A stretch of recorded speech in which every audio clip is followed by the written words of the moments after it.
With some personal interest, రీసెంట్గా కొన్ని blogs చదివాను ఇటు WHO నుండి, అంటే వరల్డ్ వైడ్గా డాక్టర్స్ కొరత కొంచెం ఉంది అని.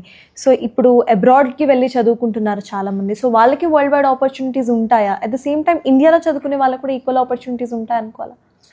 డెఫినెట్లీ ఉంటాయండి. ఇప్పుడు మీరు ఇండియాలో చదువుతున్నారా, అబ్రాడ్లో చదువుతున్నారా అనే దాన్ని పక్కన పెడితే, ఆ కాలేజీకి ఉండాల్సిన గుర్తింపులు కావచ్చు, లేకపోతే అక్రెడిటేషన్స్ కావచ్చు, ఇవన్నీ ఉంటే వాళ్ళకి గ్లోబల్ ఆపర్చునిటీ డోర్స్ అనేది ఎప్పుడూ ఓపెన్ ఉంటాయి. సో మీరు ఇండియాలో చదువుతున్నారని మనకేమి ఎక్స్ట్రా ఆపర్చునిటీస్ రావు, అబ్రాడ్లో చదువుతున్నారని చెప్పి కొన్ని ఆపర్చునిటీస్ ఏం తక్కువ వచ్చేది ఉండదు. మనం చూస్ చేసుకునే కాలేజీకి ఉండాల్సిన రికగ్నిషన్స్, అక్రెడిటేషన్స్ అండ్ క్రెడిబిలిటీ ఉంది అని అంటే గ్లోబల్ ఆపర్చునిటీస్ వస్తాయి.